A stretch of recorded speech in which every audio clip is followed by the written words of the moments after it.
Hello दोस्तों, नमस्कार। World crime story 53 में आप सभी का स्वागत है। तो दोस्तों, ये सच्ची कहानी पश्चिम बंगाल की राजधानी कोलकाता की एसएसबी शंभुनाथ रोड निवासी एक व्यक्ति जिसका नाम संजय राय होता है। संजय राय 5 अगस्त 2024 को एक बैठक में जाता है। दरअसल यह व्यक्ति पुलिस कल्याण बोर्ड में सिविल बाइंड्री के रूप में काम करता है।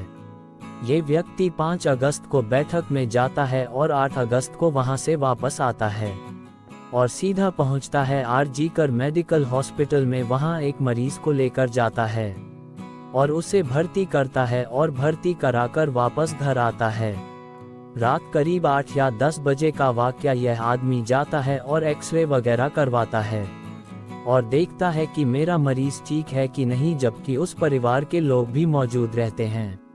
ये सब देखकर वह घर को जाने से पहले फिर किसी मरीज को इसी बिल्डिंग के अंदर दूर जाकर मिलता है। सहायता करने के लिए उससे बातचीत करता है। वह व्यक्ति करीब 1:30 बजे के आसपास अस्पताल से बाहर आता है और परिसर में इधर उधर घूमने लगता है। ये कहानी संजय राय की है। उसी में दूसरी कहानी यह है कि 31 साल की जो ट्रेनी डॉक्टर होती है, जो चेस्ट मेडिसिन की स्टूडेंट होती है, आरजीकर अस्पताल के अंदर यह रोज की नाइट शिफ्ट में काम करती है और रोज की तरह अपने मम्मी पापा से बात करती है और एक साथी के साथ करीब 2 बजे वह खाना खाती है और खाना खाने के बाद वह सोचती है कि थोड़ा आराम कर लूं। इस बिल्डिंग के अंदर एक सेमिनार हॉल होता है, उसी के अंदर जाकर आराम करती है। बताया जाता है कि यह कहानी लगभग 3 बजे की है। उधर जो संजय राय होता है उधर चेस्ट मेडिसिन की बिल्डिंग के अंदर प्रवेश करता है। वहां जाने के बाद कुछ इधर उधर घूमता है। फिर घूमने के बाद जो सेमिनार हॉल है उसमें जाता है। उधर जाते ही सीसीटीवी कैमरे में कैद हो जाता है। अब यह अंदर तो चला जाता है। वह लगभग 40 से 45 मिनट तक अंदर रहता है। उसके बाद वह बाहर आता है। तब तक सब कुछ शांत माहौल रहता है। ये घटना सुबह लगभग 4:30 की बताई जाती है। लेकिन जैसे ही सुबह होती है, एक कर्मचारी सेमिनार हॉल के अंदर प्रवेश करता है। क्यों ही उस सीन को देखता है तो उसकी आंखें खुली की खुली रह जाती है। वह आदमी देखता है कि वही बगल में एक लाश पड़ी रहती है जो खून से लथपथ है। ये सब देखकर चिल्लाने लगता है और चिल्लाते चिल्लाते सेमिनार हॉल से भागता हुआ जाता है। तभी वहां कुछ लोग शोर सुन उसे पूछने की कोशिश करते हैं, क्या हुआ। वह आदमी हाथों से इशारा करता है। उधर सभी लोग वहां पर जाते हैं तो वह लोग भी घबरा जाते हैं। ये सब देखकर उनकी भी आंखें फटी की फटी रह जाती हैं। अब शुरुआत में ये समझ नहीं पाते हैं कि आखिर मामला क्या है, ये कैसे हुआ। शोर सुनकर डॉक्टर और अधिकारी भी आते हैं और यह मामला शुरुआती में दबाना चाहते हैं कि अस्पताल की छवि खराब ना हो जाए। वही उसे लड़की के माता पिता को बताया जाता है कि आपकी लड़की की मौत हो गई है और वह सुसाइड कर ली है, अपनी जिंदगी को खुद समाप्त कर ली है। और एक बात और बताया जाता है कि आप हॉस्पिटल आ जाए। लड़की के माता पिता दौड़े हुए आते हैं। आने के बाद लड़की का चेहरा नहीं देखने दिया जाता है। करीब 3 घंटे के बाद अपनी लड़की को देख पाते हैं।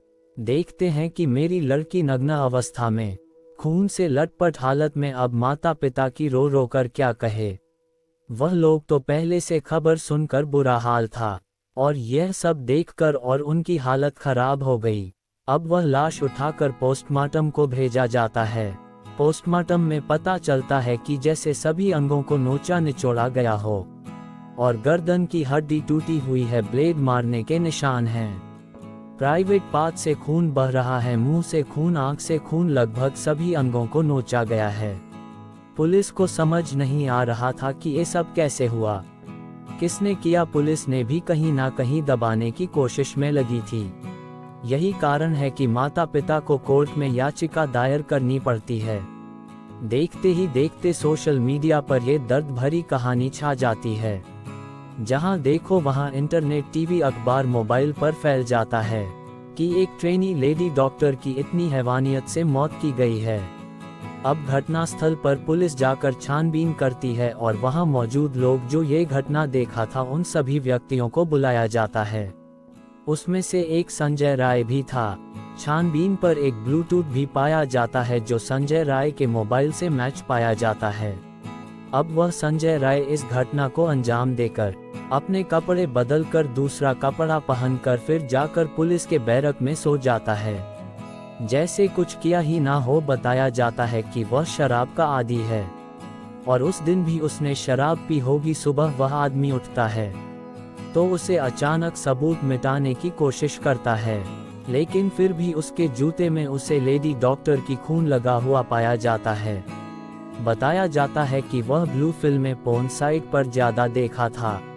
एक तरह से मानो तो वह हैवान ही था। पुलिस की छानबीन से अगल बगल के लोगों से पता चलता है कि उसके घर में उसकी अपनी बीवी को भी पोर्न स्टाइल से हैवानियत करता था, और यह भी बताते हैं लोग कि उसके घर में से चिल्लाने की आवाज़ अक्सर सुनाई देती थी। ये भी पता चला कि संजय राय अक्सर कोलकाता पुलिस स्टाइल में रहता था और 12,000 की मानदेय में नौकरी भी करता है और बड़े लोगों के साथ अक्सर उठना बैठना रहता है। ये भी पता चला कि मामला सेटल करने का भी दबाव बना रहे थे, मतलब इस घटना को पैसे देकर दबाव भी बना रहे थे। अब ये घटना हाई कमान में चल रहा है और हाई कमान ने एक हफ्ते के अंदर अंदर मामले को सुनवाई करने की बात कही है। फिर भी मामला अभी भी चल रहा है। ये समझ नहीं आता कि किस पर भरोसा करें, सीबीआई को कि पुलिस को कि हाई कमान पर बैठे जज पर। अभी तक मामला चल रहा है। तो दोस्तों, आप लोगों को ये कहानी जागरूक करने के लिए आप लोगों के बीच लाया हूँ। किसी की भी बहन बेटियों को अच्छे नज़रिए से देखे। हमारा उद्देश्य किसी की भावनाओं को ठेस पहुँचाने की नहीं है और किसी पर भी भरोसा करने की अब उम्मीद भी कर तो कैसे करें। ऐसी घटना सुनने को और देखने को मिल रही है। तो दोस्तों, अभी इस कहानी का अंत नहीं हुआ है। आगे क्या क्या सुराग मिलता है दूसरी कहानी में आगे बताएंगे। तो दोस्तों, हमारे चैनल को सब्सक्राइब करें, शेयर करें। धन्यवाद।